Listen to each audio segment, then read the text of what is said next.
자, 오늘은 부활에 대해서 잠깐 간략하게 이야기를 나누고 우리 함께 은혜를 나누었으면 좋겠습니다. 사도 바울은 고린도전서 15장에서 오늘 본문이 기록되어 있는 고린도전서 15장에서 예수님의 부활에 대해서 논증하고 있습니다. 바울은 15장 앞에 부분에서 먼저 예수님의 부활을 목격한 자들에 대해 증인으로 제시합니다. 예수님은 부활하셨다. 근데 그 부활하신 그 분을 만난 증인들이 있다. 그러면서 그 증인들을 제시하는 것으로 고린도전서 15장 말씀을 시작하고 있습니다. 주님께서 죽으시고 장사 지낸 바 되었다가 성경대로 사흘 만에 다시 살아나셔서 베드로에게 가장 먼저 보이시고 그리고 나머지 제자들에게 보이셨으며 그 후에 500여 형제들에게 한꺼번에 보이시고 또 맨 마지막에는 이 사도 바울에게까지 보이셨다라고 말하며 예수님의 부활의 증인들이 고린도전서를 기록할 당시까지도 상당수가 살아있다라고 사도 바울은 말하고 있습니다. 예수님이 다시 살아나신 것은 분명한 역사적 사실이라는 것입니다. 그리고 부활의 의미에 관해서 이제 사도 바울은 이야기합니다. 사실 사람은 죽는 순간부터 육체가 썩기 시작하고 결국에는 땅에 묻힌 채 흙 속으로 사라질 수밖에 없는 그런 존재입니다. 이것은 그 누구도 피할 수 없는 하나님의 절대적인 섭리하심입니다. 그런데 우리 예수 믿는 사람들에게는 주님이 아주 놀라운 약속을 하나 하셨습니다. 예수를 믿는 사람들은 죽어도 하나님의 심판의 날에 다시 살아난다라는 것입니다.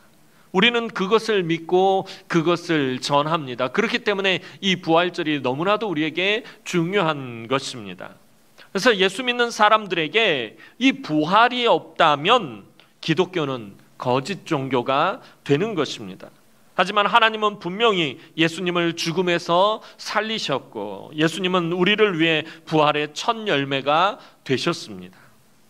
사도 바울이 그리스의 이 고린도라는 지역에 와서 전한 복음은 예수 그리스도께서 죽은 자 가운데서 다시 살아나심으로 우리 모두 죄의 용서함을 받았다라는 이 부활의 복음입니다. 예수님이 인간의 모든 죄를 대신 지시고 십자가에서 죽음의 형벌을 받고 죽었다가 다시 살아나셨다라는 것을 사도 바울은 전했습니다. 오늘 본문 12절 말씀 다시 한번 읽어보도록 하겠습니다. 오늘 본문 12절 말씀입니다. 시작. 그리스도께서 죽은 자 가운데서 다시 살아나셨다 전파되었거늘 너희 중에서 어떤 사람들은 어찌하여 죽은 자 가운데서 부활이 없다 하느냐. 자, 사도 바울이 고린도에 와서 전한 것이 무엇이냐면 그리스도께서 죽은 자 가운데서 다시 살아나셨다라는 것을 전파했다는 거예요. 그것을 전했다는 거예요. 부활의 복음을 전했는데 그런데 그것을 받아들이지 못하고 어찌 죽은 자가 살아날 수 있느냐? 부활은 없다라고 말하느냐라고 지금 사도 바울이 말합니다. 저와 여러분들 우리야 예수를 이미 믿고 있으니 이것이 당연하다고 여기지만요. 그죠? 예수님이 십자가에서 내 죄를 대신 지고 죽으셨다가 다시 살아나셨다라는 것 이건 믿는 것 당연하다고 여기지만 사실 일반인들이 이 사실을 받아들이기는 쉬운 일이 아닙니다. 눈에 보이지 않는 하나님이 계시다라는 것 그리고 우리 모두는 죄인이 죽을 수밖에 없는 죄인이다라는 것 그리고 눈에 보이지 않는 하나님이 아들을 이 세상에 보내셨고 그 아들이 죽음의 형벌을 받아야 할 우리의 죄를 대신해서 형벌을 받고 죽었다가 다시 살아나셨다라는 것은 사실 일반 사람들, 이 세상 사람들이 믿기 쉬운 일은 아닙니다. 그런데 너무나도 놀라운 것은 고린도에 있는 사람들이 바울이 전한 이 부활의 복음을 듣고서는 예수를 믿기 시작했다라는 것입니다. 사실 고린도라는 지역이 이 부활의 복음을 받아들이기가 쉬운 곳이 아니었습니다. 고린도는요 그리스 남부와 북부를 이어주는 지리적 요충지와 아주 좁은 해협의 위치에서 무역과 상업이 매우 발달한 그리스에서 아주 큰 경제 도시였습니다. 게다가 고린도에 거주하는 사람은 대부분 헬라인이거나 이 그리스 철학의 영향을 받은 사람들이었습니다. 그들은 아주 오래전부터 그리스 철학, 특별히 이 플라톤 철학의 영향을 받아왔습니다. 플라톤 철학의 특징은 이분법적인 사고방식을 가지고 있다는 거예요. 이 세계를 두 가지로 나눕니다. 정신과 영혼의 세계와 물질과 물리적인 세계로 나누는데, 이 정신과 영혼, 인간의 영혼은 완전하고 깨끗하지만 이 물질적인 것, 물리적인 것, 인간의 육체는 더럽고 부정하고 탐욕스럽다라고 그렇게 생각을 했습니다. 그래서 우리의 이 몸은, 이 육체는 인간의 그 완전하고 깨끗하고 아름다운 영혼을 가다두는 그런 감옥과 같다라고 그렇게들 생각했습니다. 그래서 인간은 죽음으로써 영혼이 육체의 감옥에서 완전히 해방된다라고 그렇게 주장하는 것이 플라톤 철학입니다. 그런데 이런 플라톤 철학의 입장에서 보면 하나님이 인간의 육신을 입고 온다든지, 이 육신은 부정하고 더러운 것이에요. 그런데 완전한 신이 육신을 입고 온다는 것 자체는 플라톤 철학에서 받아들일 수 없는 내용입니다. 또 육체가 죽었다가 다시 살아난다라는 것은 영혼이 이데아의 세계에 가지 못하고 도로 육체의 감옥을 뒤집어 쓰는 것이나 마찬가지이기 때문에 이 부활이라는 것은 이 그리스 사람들, 헬라 사람들은 도저히 받아들일 수 없는 그런 이론입니다. 그래서 그리스 철학의 영향을 받은 사람들은 성육신과 이 부활을 도저히 받아들일 수가 없는 너무나도 힘든 내용이었습니다. 사도 바울이 전한 복음에 대해 많은 헬라 사람들이 이 플라톤 철학에 기인하여 죽은 자 가운데서 부활이 없다라고 반박하였습니다. 그럼에도 사도 바울이 전한 이 부활의 복음을 고린도 사람들 중에 받아들이는 사람들이 생기기 시작하였습니다. 바울이 전한 부활의 복음을 받아들이기 시작했다라는 것, 고린도에 부활의 복음이 전파되었다라는 것은 사실은 기적과도 같은 그런 일이었습니다. 하지만 여전히 그리스 철학의 강한 영향으로 이 부활을 받아들이지 못하는 사람들이 많았습니다. 고린도 교회 안에 들어온 헬라 사람들 가운데는 여전히 이 부활에 대해서 의심하고 받아들이지 못하는 사람들이 있었습니다. 죽은 자의 부활이 없다라는 그리스 철학의 전제는요, 예수님이 다시 살아나지 못했다라는 말이 됩니다. 그래서 사도 바울은 오늘 본문 13절 14절에서 이렇게 말하고 있는 것입니다. 오늘 본문 13절 14절 말씀 한번 보도록 하겠습니다. 시작. 만일 죽은 자의 부활이 없으면 그리스도도 다시 살아나지 못하셨으리라. 그리스도께서 만일 다시 살아나지 못하셨으면 우리가 전파하는 것도 헛것이요 또 너희 믿음도 헛것이며, 죽은 자의 부활이 없으면 그리스도도 다시 살아나지 못하셨으리라. 자, 만일 죽은 자의 부활이 없으면 그리스도도 다시 살아나지 못하셨으리라. 그리스도께서 만일 다시 살아나지 못하였으면 우리가 전파하는 것도 헛것이요 너희 믿음도 헛것이다 라고 사도 바울이 말합니다. 플라톤 철학의 주장대로라면 예수 그리스도는 다시 살아나지 못한 것이 됩니다. 하지만 앞서서 얘기했듯이 수많은 부활의 증인들이 이 고린도 전서를 기록할 당시까지 아직도 생존해 있는 사람들이 많이 있었습니다. 또한 온 우주 만물을 창조하신 창조주 하나님께서 분명히 그 아들을 살려내셨습니다. 하나님은 그렇게 권세와 능력이 있는 분이기 때문입니다. 바울 복음의 핵심은요, 예수 그리스도께서 우리의 모든 죄를 지고 십자가에서 형벌을 받아 죽으셨다가 다시 살아나셨다라는 것입니다. 여러분, 부활이 왜 중요한 것입니까? 오늘 우린 부활절을 맞이해서 지금 이렇게 예배를 드리고 있습니다. 사도 바울은 주님의 부활을 왜 이렇게 강조하고 있는 것입니까? 사도 바울이 전한 복음의 핵심은 이 부활에 있습니다. 이 부활이 없으면 사도 바울이 신학은 모든 게 다 무너지게 돼 있어요. 사도 바울은 주님의 부활에 대해서 왜 이렇게 강조하는 것입니까? 왜냐하면 주님의 부활이 완전한 죄 용서함의 확증이 되기 때문입니다. 주님이 십자가에 달려 죽기만 한 것으로는 죄 용서함이 완전히 이루어지는 것이 아니기 때문입니다. 주님이 우리의 모든 죄를 사하셨다라는 우주적 선언이 바로 부활입니다. 그러니까 주님이 죽으셨다라는 것과 다시 살아나셨다라는 것은 동전의 양면과 같은 것입니다. 주님의 십자가 사역이 완전히 완성이 되려면 반드시 부활이라는 사건이 뒤따라야 된다라는 것입니다. 부활이 없으면 주님의 십자가가 아무 의미가 없어지게 되기 때문이에요. 한 주님의 모든 사역의 맨 마지막에 정점을 찍는 것이 바로 부활이기 때문입니다. 그래서 사도 바울은 부활을 그토록 강조하고 있는 것입니다. 이 예를 돕기 위해서 한 가지 예를 들겠습니다. 예를 들어 죄를 짓고 재판에서 20년형을 받은 죄인이 있습니다. 20년형이면 엄청나게 큰 죄를 지은 흉악범입니다. 자, 20년형을 받은 죄인이 그 사람이 이제 형벌을 받기 위해 교도소에 수감되어 살게 되었습니다. 이 사람이 교도소에 들어간 지 1년이 지났습니다. 이 사람은 여전히 형벌을 받는 중입니다. 자, 10년이 지났습니다. 이 사람 죄인입니까? 죄인이 아닙니까? 왜 대답이 이렇게 자신이 없으세요? 목사님, 저는 죄를 져보지 않아서, 저는 감옥에 가보질 않아서. 여러분, 20년형을 받고 10년을 꼬박 수감 생활을 했어요. 이 사람 죄인입니까? 죄인이 아닙니까? 죄인이죠. 왜냐하면 이 사람 여전히 형벌을 받고 있기 때문이에요. 죄의 값을 계속 아직까지 치르고 있기 때문입니다. 자, 그렇다면 19년이 지났습니다. 죄인입니까? 죄인이 아닙니까? 죄인이죠. 자, 그렇다면 출소가 하루밖에 남지 않았어요.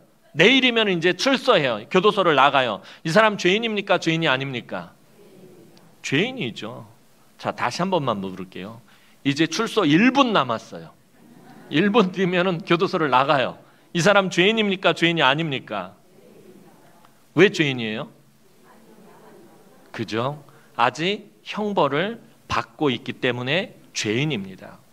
1초가 남았어도 그 사람은 죄인입니다. 20년이라는 형벌이 0이 될 때까지는 그 사람은 죄인입니다. 20년이 되면 그 사람은 교도소에 더 있고 싶어도 이제 있을 수가 없습니다.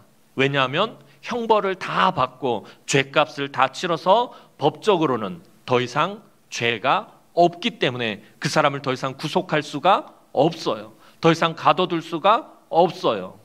법으로 정한 그 죄값을 다 치렀기 때문에 그 사람은 이제 더 이상 죄인이 아닙니다. 자, 그렇다면 사형 선고를 받은 죄인이 있습니다. 아주 흉악범이죠. 사형 선고를 받았어요. 이 죄인에게는 죽음이, 사형이 그 형벌입니다. 그런데 죽는다라는 건, 죽음은 죽은 상태로 계속 있는 것입니다. 계속 죽어 있으면 그 사람은 계속 죽음의 형벌을 받고 있는 것입니다. 이 사람이 계속 죽음 아래 그대로 있으면 그 사람은 계속 죄인인 것입니다. 그래서 사실 사형이 무서운 것입니다. 하지만 그가 죽음에 있지 않고 다시 살아났다면 그 사람은 더 이상 죄인이 아닙니다. 죽음이 없으면 형벌이 끝난 것이기 때문입니다.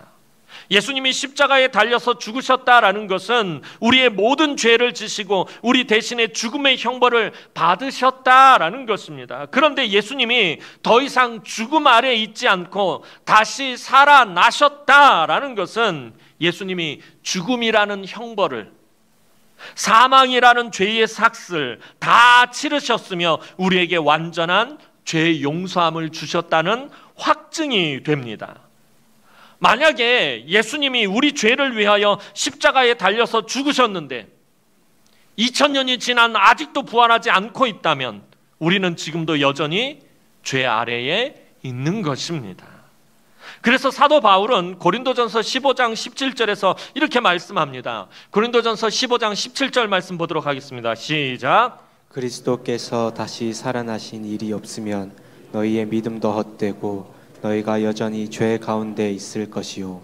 자, 그리스도께서 다시 살아나시지 못하셨다면 우리는 여전히 죄 가운데 있는 것이 된다라고 사도 바울이 말하고 있습니다. 그러니까 예수님이 다시 살아나셨다라는 것은 이 죄의 형벌을 다 받으셨다는 거예요. 죄의 삭신 이 사망을 다 치르셨다라는, 그 값을 다 치르셨다라는 것이 되는 것입니다. 사랑하는 성도 여러분, 우리는 모두 나중에 하나님의 심판대 앞에 서게 됩니다. 그런데 예수를 믿는 사람들은 이 심판대에서 아주 놀라운 자비를 얻게 되어 있습니다. 예수를 믿는다라는 것은 무엇을 의미하는 것입니까? 예수 그리스도께서 우리의 죄를 조금도 남김없이 모두 다 지시고 십자가에서 죽음의 형벌을 받으시고 그 사망의 권세를 깨뜨리시고 다시 사셨다라는 것을 믿는 것입니다. 예수 믿는 것은 그런 거예요. 내가 예수 믿고 복을 받는다라는 것을 믿는 것이 아니라, 내가 예수 믿고 잘 살고 잘 먹고 형통하게 됐다라는 것을 믿는 것이 아니라, 예수를 믿는다라는 것은 주님께서 나의 죄를 조금도 남김없이 다 짊어지시고 십자가에서 죽으심으로 내 형벌을, 내가 받아야 할 형벌을 우리 주님이 대신 다 받으시고 다시 살아나심으로 그 죄의 삭을 다 갚으셨다라는 것을 내가 믿는다라는 것이 바로 예수 믿는다라는 말입니다. 이것을 믿는 자들에게는 나중에 심판날에 하나님의 심판대에 서지만, 그것을 믿는 사람에게는 더 이상의 심판이 없습니다. 왜냐하면 우리가 받을 형벌을 누가 남김없이 다 받으셨기 때문에, 예수님이 다 받으셨기 때문에, 내가 받을 형벌을 다 받으셨고 내가 치러야 할 죄값을 우리 주님이 대신 다 치르셨기 때문에 내가 심판받을 것이 없게 된다라는 거예요. 그래서 우리가 마지막 날에 하나님 백보좌 앞에 그 심판대에 섰을 때 저와 여러분들은 두려워할 것이 없어요. 심판받을 것이 없어요. 정죄받을 것이 없어요. 우리는 그 자리에서 상급을 받게 되어 있어요. 착하고 충성된 종아, 칭찬을 듣고요, 영광의 면류관, 생명의 면류관, 의의 면류관을 받고요, 우리는 상급을 받고 하나님 나라로 옮겨가게 되는 것입니다. 우리가 받을 형벌을 예수 그리스도께서 남김없이 다 받으셨기 때문입니다. 그래서 주님은 우리에게 말씀하십니다. 요한복음 5장 24절 말씀 보도록 하겠습니다. 요한복음 5장 24절 말씀입니다. 시작. 내가 진실로 진실로 너희에게 이르노니 내 말을 듣고 또 나 보내신 이를 믿는 자는 영생을 얻었고 심판에 이르지 아니하나니 사망에서 생명으로 옮겼느니라. 이미 예수님이 우리를 위해 심판을 받으셨기 때문에 우리는 심판을 받을 필요가 없어진 것입니다. 주님이 내가 받아야 할 죄값을 다 치르셨다는 것, 내가 받아야 될 죄의 형벌을 다 받으셨다라는 것을 믿는 자는 영생을 얻고 심판에 이르지 아니한다라고 주님이 분명히 말씀하셨어요. 우리는 심판을 받을 필요가 없어진 것입니다. 우리 영원히 멸망받아서 죽을 죄인이었지만, 우린 지옥으로 가야 될 그런 더러운 죄인이었지만, 예수님을 믿어서, 예수님이 나의 죄값을 다 치르셨다는 것을 믿어서 이제는 심판을 받지 않으므로 하나님 나라에 들어갈 수 있게 된 사람들이 저와 여러분들입니다. 저와 여러분은 사망에서 생명으로 옮겨진 사람들입니다. 이것이 바로 부활이 가지는 의미입니다. 그래서 사도 바울은 그토록 부활을 강조하고 있는 것입니다. 부활이 없으면 저와 여러분들이 믿는 이 믿음이 헛것이 되기 때문에, 아무 소용이 없는 것이 되기 때문입니다. 올 2023년도 우리 또다시 부활절을 맞이해서 지금 이렇게 예배드리고 있습니다. 우리를 위해서, 저와 여러분을 위해서 죽음의 권세를 이기고 다시 사신 예수님이 얼마나 놀라운 능력과 은혜를 우리에게 베푸셨는지 우리가 남은 삶을 사는 동안에 절대로 잊지 말아야 합니다. 내가 아무리 힘들고 어려운 상황에 놓여 있고 아무리 절망적인 상황에 있다고 할지라도 이 부활의 신앙을 가진 사람은 소망이 있는 사람입니다. 그 사람은 사망에서 생명으로 옮겨졌기 때문입니다. 주님 다시 오실 때까지 이 험악한 세상을 살아가는 우리 성도들이 이 부활의 신앙으로 날마다 승리하는 그 놀라운 삶을 누리시고 또 그 은혜와 복을 누리시기를 주님의 이름으로 축원합니다. 기도드리겠습니다. 사랑과 은혜가 많으신 아버지 하나님, 은혜와 사랑을 진심으로 감사를 드립니다. 영원히 멸망받아서 죽을 수밖에 없는 악하고 더러운 우리들을 예수 그리스도의 보혈의 피로 깨끗하게 씻기시고 하나님의 귀한 거룩한 백성 삼아주십니다. 우리 주님 다시 살리시며 우리가 질 그 모든 죄의 형벌을 우리 주님이 다 받으시고 우리가 받아야 할 그 죄의 삭슬 우리 주님이 다 치르시게 하심으로 하나님, 오늘 우리가 하나님의 이 놀라운 구원의 은혜를 누리게 된 아버지 하나님, 감사와 찬송과 영광을 하나님께 돌리지 않을 수가 없습니다. 우리가 심판이 없는 것, 우리가 예수를 믿음인 줄 알고 하나님, 우리가 이 땅을 살아가는 동안에 예수의 그 부활의 복음을 하나님 온 세상에 전하는 삶을 살아갈 수 있도록 은총을 베풀어 주옵소서. 우리의 삶이 지치고 고단하고 힘들고 어렵고 절망적이고 낙심될 때마다 나를 위해서 십자가를 지시고 온갖 고난을 다 당하시고 죽으셨다가 다시 살아나신 예수 그리스도를 바라보며 하나님, 소망을 얻을 수 있도록 은총을 베풀어 주옵소서. 감사를 드리옵고 예수님의 이름으로 기도하옵나이다. 아멘.